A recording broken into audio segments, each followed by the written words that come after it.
Well, it's morning for me. Welcome back to December 9th, day 8 of the Advent Calendar Spin Along. I'm Jess, and this is Piano Spun Yarns, and every day during December, I spin a little bit of wool from the World of Wool Advent Calendar. We get a little bit of fiber, and I spin that into yarn. And this year, I've been using that yarn to make these cute little Advent stockings, one for each day so far. Yesterday was day 8, and our character was the Nakatomi Plaza from the movie Die Hard, which World of Wool and my partner both consider a Christmas movie. I don't know that I do, but that's okay.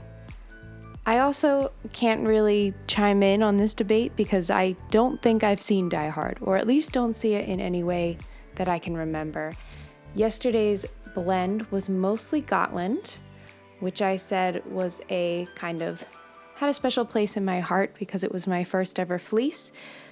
But it's not a next to skin soft wool. I wish I had more use for Gotland, kind of as home decor. It would make a really durable kind of pillow cover, or you could make Christmas ornaments out of it. Unfortunately, in this apartment, we do have a little bit of a wool moth problem, so there is no wool that is not in plastic bags anywhere in this apartment. Everything is, except for these, everything is safely locked up or kept in a closet in a garment bag. Everything is locked down. So I cannot just make decor items out of wool. I wish I could. We also learned that Nakatomi Plaza doesn't have a lot of neon in it, but we added a little neon to that 8 and the little motif on the back. So I'm going to hang this up behind me. For day 7, we had such a natural kind of gray as well, but they have such a different quality, a sheen quality next to each other. They look really pretty next to each other.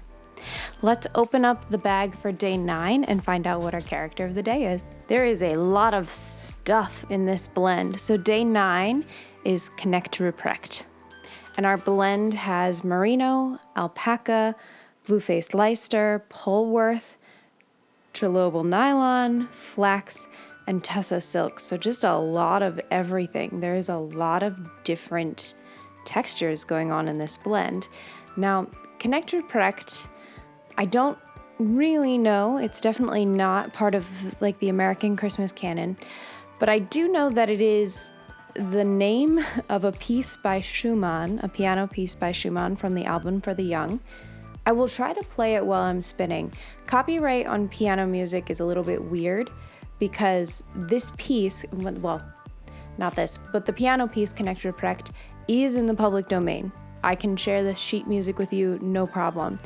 But each performance actually gets its own copyright. So I will try to find a public domain performance of the piece so that you can hear Connect Ruprecht, because I do not know it well enough to play it off the top of my head. So I also know that I don't know if it is Krampus or just related in that kind of like dark Christmas family. I know they are similar concepts. So in my mind, this is going to be something dark, but we've had 2 grays already. And a lot of stuff in here tells me that it's going to be more interesting than that. Like that trilobal nylon we already know is that rainbow effect.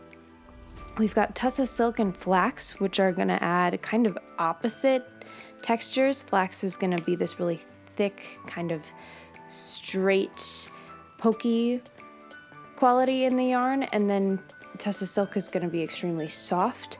We've got really, really lofty, fluffy fibers in here in the BFL and the Polworth, and then merino and alpaca, or merino could be any color. Alpaca is going to also add some softness. So I'm really interested about what's in here. Let's see what it looks like.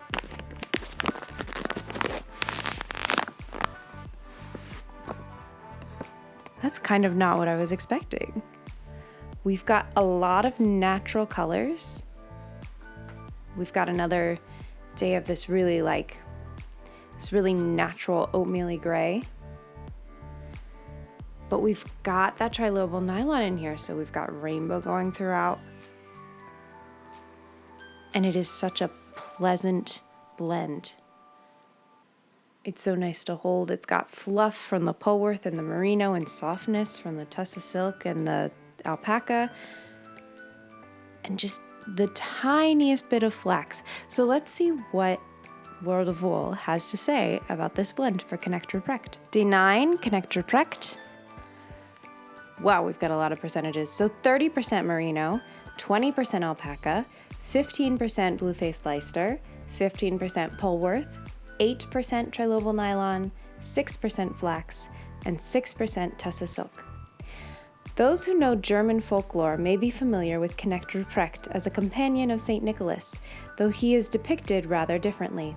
While St. Nicholas appears in a more grandiose sense, Knecht Ruprecht is often described as wearing brown or drab shades without much adornment, though he may occasionally have some bells, as would be benefiting of the attire of a servant and sometimes walking with a limp.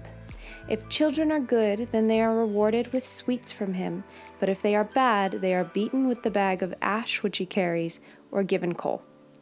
This base is alpaca, blue-faced Leicester, and Polworth.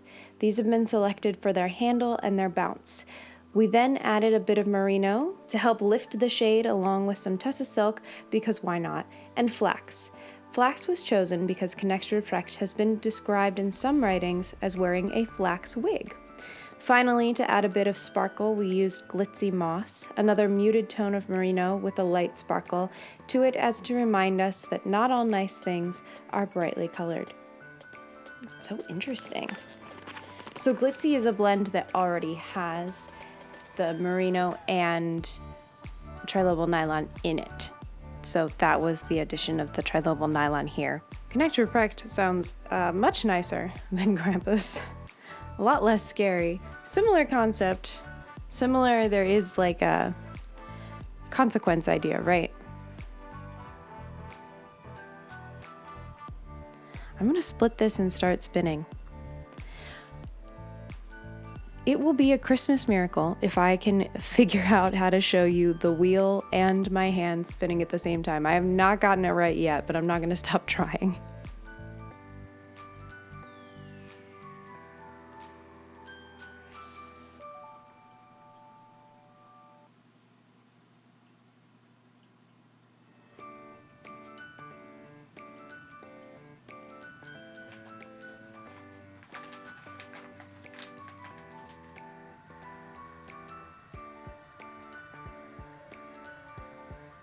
This is such a gorgeous spin. It basically spins itself, and then every once in a while you just get like a little piece of flax that kind of spins up and coils into the yarn and adds a little bit of texture. It's so much fun. So I could sit here and mindlessly spin all of it, but I'm gonna take a break from filming. I'm gonna go finish spinning, and I will be back when the yarn is done. I think it's gonna be just beautiful, just perfect. And because of the BFL in here, because of the merino in here, because of the Polworth in here, this is one of the yarns that I think is gonna spring up when washed. So I'll make sure to wash it before I come back so you can see what that looks like. I'll see you when it's done. So I have here the yarn for day 9. I'm gonna show it off a little bit. This way I can get kind of closer and show you what that yarn really looks like. But it's going to be very tough to show off that rainbow sparkle for this one, because it really does shine. I don't want it to focus on me. I did run into a little bit of an issue with this yarn. So it might be overspun in some places and underspun in other places. My Eel Wheel 6.1, the motor died on me while I was spinning yesterday. And this happened to my 6.0 back when I had the original Eel Wheel. The motors do die out after periods of extended spinning. This bothers some people. I don't mind, because I think the idea of having a modular, replaceable, cheap wheel that works really well is worth the fact that sometimes you have to do a little bit of DIY kind of soft modding. So the issue isn't that the motor died. I have ordered a new one. They're not very expensive and it is on its way. I did this with the 6.0 as well, ordered a new motor, replaced it myself, very easy, and the wheel was beautiful after that. But the issue is that now for a few days until the motor arrives, I am not going to be able to spin on the eel wheel. So I thought about going back to the manual wheel, but I just don't think it's fast enough. So I'm going to bring out my workhorse wheel for the next few days. I'm going to bring out the Woolly Ann. So Woolly Winder, the company that makes the automatic winders for wheels, also has their own production e-spinner called the Woolly Ann. And she is a beast. I use her for plying mostly. I ply almost everything on the Woolly Ann because it's fast and continuous. You don't have to stop. It has a Woolly Winder built in. So it's just it's an incredibly powerful wheel, but I don't use it that much for spinning singles because it's so powerful and it has kind of an interesting tension system. It's not Scotch or Irish. It is a magnetic tension system. So the whole tension system is based off of two magnets that kind of repel each other at, a certain, I don't know what you call that, magnitude at the back of the wheel. So the idea is that whatever you set that magnet at, it will be the same no matter how heavy the bobbin gets, which is great for plying. But sometimes it can be a little tricky while spinning singles, also because of the built-in Woolly Winder. With a Woolly Winder, you're always going to have a little bit of weird tension because the area that the actual hook is on the flyer is changing back and forth, which is going to mess with your tension a little bit. So that's going to be interesting. When I was spinning this, I was having issues with the motor itself. So what will happen is you turn it on and you set the speed dial pretty low and the flyer won't spin at all. And then you have to kind of kickstart the flyer and it'll spin a little bit and you have to turn the wheel all the way up to get it to spin at all, and then it spins too fast. It's a whole thing. So this one is a little uneven. You can see that I've got a little bit of over twist here. I haven't set it yet, so that'll go away. And I think with the fibers in here, it'll fluff up and be nice anyway. But tomorrow you're gonna see a different wheel. So I'm gonna go set, finish, and knit up this yarn. I think I'm gonna pair it. I really wish I had a teal because I'm seeing a lot of teals in here. But I think I'm gonna pair it with the green. That'll be interesting. And you will see what that looks like tomorrow for day 10. I'll see you there. Bye. Okay, I'm just popping in for a second to say I just washed this yarn and it's like a totally different yarn. It got so fluffy and squishy and everything looks so defined and beautiful, and that's why you should always wash and finish your yarns. And hopefully you can see how shiny and rainbowy it is. Okay. Back to the regularly scheduled video.